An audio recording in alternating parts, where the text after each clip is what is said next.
Est-ce qu'on peut faire des bruits pour Jésus? Est-ce qu'on peut acclamer celui du siècle? Est-ce qu'on peut acclamer celui qui vit au nom de Jésus?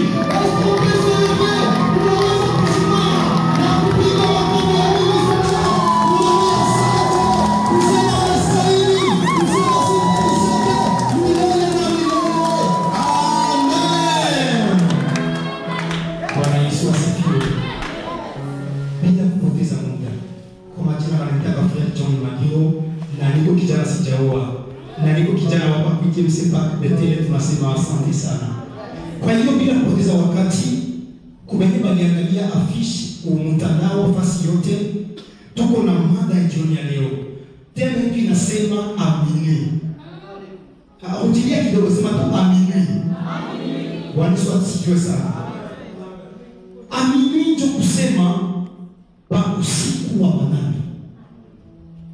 Sasa tunaanza 20h, 21h, 22h, 23h, kisha tunafika ku 0h. Ndio tunaita minuit. Alors, wakati inakuwa ile 0h, kuna kuwa kimya. Watu yote wanatulia. Ndege zote zinatulia. Hata uko unasemanga sana watu meile saa unatulia kwanza. Watu wa mingi wanakuwa mconnexion mpaka ma 23h. Mais 0h unapataka mtu mmoja mmoja. Na iko anajiconnectwa, anajua ile saa unakuwa ukimya. Na rezo inakuwa stable. 0h ni juu ya nini? 0h inakuwa mwisho ya siku na mwanzo ya siku mpya. Bwana Yesu asifiwe sana. Usiku kunapitikana mambo ya mingi sana. Mimi nawasia siku kwa shebishie wote. Hakuna washangalia mchawi waziwazi na pia kwa mchana. Lakini usiku ile mazeroe, ukisikia tumbo inanuma, auenda nje ovyo ovyo.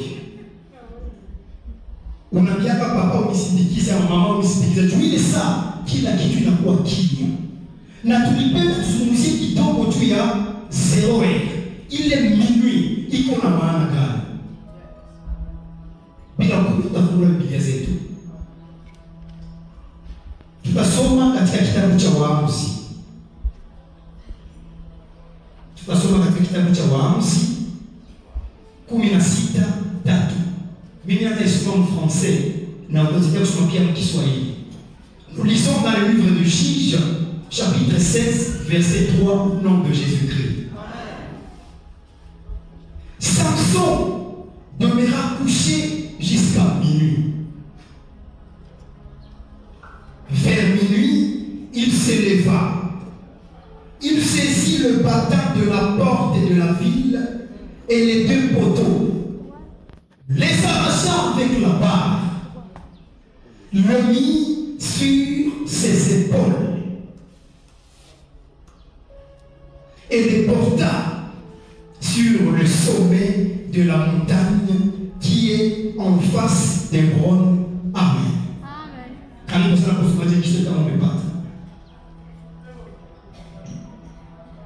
Tusome katika jina la Yesu Kristo. Waamuzi 16 mstari wa 3. Tusome katika jina la Yesu Kristo. Basi Samsoni akalala hata usiku wa manane. Akaondoka katikati ya usiku, akashika milango ya lango la mji na miimo yake miwili,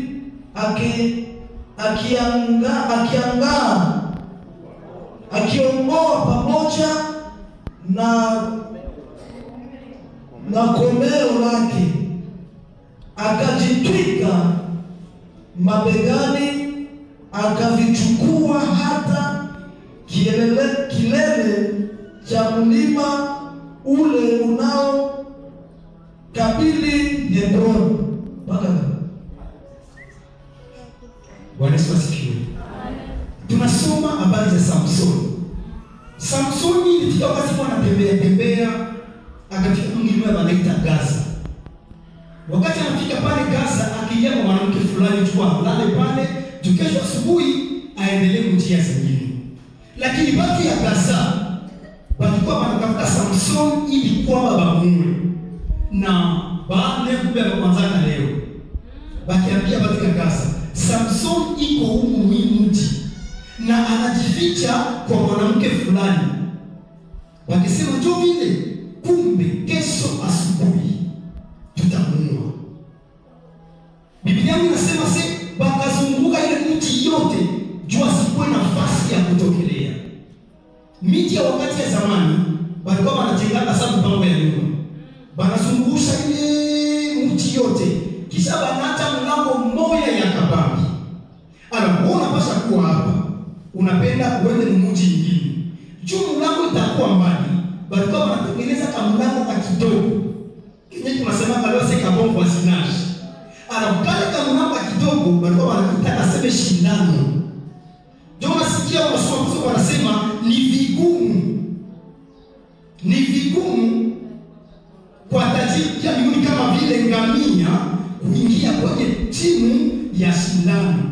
Ngamia ni nyama ya kabambi sana. Na kale kama mlango alikuwa kidogo sana. Ile mlango ya kabambi bakeyacha. Lakini bakechunga ile mji yote ili Samson asipate nafasi ya kupita. Bwana Yesu atusaidie sana. Lakini Samson akajua aseme akalala. Sasa ilifika usiku wa manane. Samson akalamuka. Basi kumebadilisha lala juu zero ilipo kunakuwa kimya. Balinzi balisha sinzia. Samson akalamuka. Akakamata ile mlango ya kabambi ya mji. Aseme akainyangula, akaiongola, akatia juu ya mabega, akaenda akatupa mbali kwenye mlima wa Ebroni. Acha nikwambie kama usiku wa manane kuna neema mpya. Usiku wa manane kuna nguvu mpya. Usiku wa manane kuna utukufu mpya. Bwana Yesu asifiwe sana. Itatia upepo ya nguvu sana. Omba usiku wa manane. Paulo na Sila waliomba usiku wa manane, milango ya gereza ikafunguka, maseme zikawachilia. Omba usiku wa manane, mnaoje shida yako ya kabambi. Usiku kuna neema mpya. Bwana Yesu asifiwe sana. Usiku kuna neema mpya. Acha bakutete mchana hakuna shida, lakini usiku batana. Na wakati wanalala, kuwa na muda wa kupiga goti mwambie Mungu, hii kazi yangu nisaidie kwa sababu kunakuwa neema mpya. Bwana Yesu asifiwe sana. Ingelikuwa mimi ndio ningepiga makofi ya mimi sana. Kwa ajili ya Bwana wa Bwana. Haleluya. Hakuna wakati ya mimi sana. Ukisoma Mathayo 27:15 inasema na itakuwa saa 6 za mchana giza ikatamba juu ya nchi. 12 heures tunaikompare na 0 heures. Alors wakati ilifika 12 heures Yesu kumsalaba, Yesu akalia Eloi Eloi lama sabakitani. Na wakati alikata kamba giza ikaanguka. Ikikuwa kama vile saa 6 za usiku. Na wakati Yesu Kristo alipokufa akashuka kuzimuni, kuna muujiza mkubwa na zeoe. Kuna neema yako na zeoe. Yesu alishuka akapigana na shetani ile usiku. Ukishuka wanasema basi ya hekalu likapasuka.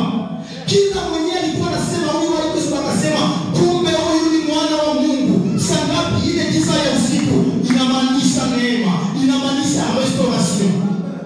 Tungeza tukasema izeroe inakuwa transition kati ya siku iliyokwisha na siku inayokuja. Shida zako ni za siku iliyopita, lakini ambie tena Mungu zeroe yangu pia ikifika, nipate kuona siku mpya, nipate kuona matumaini mapya, nipate kuona nguvu mpya. Bwana Yesu asifiwe sana. Bado bakusema kuna problem. Au yaolewa hauna kazi hakuna problem. Lakini kuwa na muda ya kuomba Mungu usiku wa manane. Wakati kila mtu ametulia, wakati ndio kuzingizi kana kuyaka kabio sana. Uombe Mungu kwa sababu ni ile saa Mungu anakuwa na majibu kwa zile mahitaji zetu. Bwana Yesu asifiwe sana. Bwana Yesu asifiwe sana. Ukisoma Biblia kusema inasema aseme siku inazungumza na siku. Na usiku inazungumza na usiku mwingine. Maana sisi vinaongeana. Biblia inasema mie jana wa usiku kula Mimi napenda hii usiku yako ya kesho nikuje inazungumza. Wakati ile usiku inazungumza ni ile saa ya 6 za usiku. Wakati unaenda kumwomba Mungu. Maombi yangu ni jioni leo kwa kusema nini? Ukuwe na mji ya kuomba Mungu usiku. Ukisoma kwa matendo biblike inasema juu ya maombi ya usiku, inasema maombi ya usiku inakuwa na nguvu kuliko hata maombi ya mchana. Usiku unachukua usingizi, unalilia Mungu na upanga kitu kidogo unaona kama usiku unakuwa ingine upako kidogo kwa mchana. Usiku unakuwa kimya, unajua kale ka silence kana kusaidia kujiconcentrate. Lakini kunyumba ni kubikunga. Wakati unapenda uombe mule inaanza pale. Mule inapiga edition inapiga. Wanapiga tena nyimbo za dunia. Watoto wanatoma na moto zinapita, gari zinapita, lakini usiku kunakuwa ukimya. Na mule ukimya Mungu anasema zaidi ya kawaida. Bwana Yesu asifiwe sana. Kuwa na muda ya kuomba Mungu usiku. Ingawaje wewe mchana umefunga, lakini kuwa pia na muda ya kuomba Mungu usiku, kwa sababu ile usiku ndio watu wabaki wanapanga mabaya kwa ajili yako. Na wakati utaomba utapingana na Mungu sibaya, na Mungu atakujaza neema yake katika jina la Yesu Kristo. Amen. Basi hakuna wakati mingi sana. Tunakuwa na muda kuongelea hii mambo wakati Mungu atatuwezesha kufika kwenye madhabahu. Basi Mungu atubariki na Mungu atuwezeshe tuwe na muda kwamba Mungu usiku wa manane, kwa ajili kunakuwa nguvu mpya, kunakuwa neema mpya, kunakuwa mabadiliko na kunakuwa tena mashaushwa mbalimbali katika maisha yetu ya kiroho kama vile maisha yetu ya kimwili. Bwana abariki kwa jina la Yesu Kristo.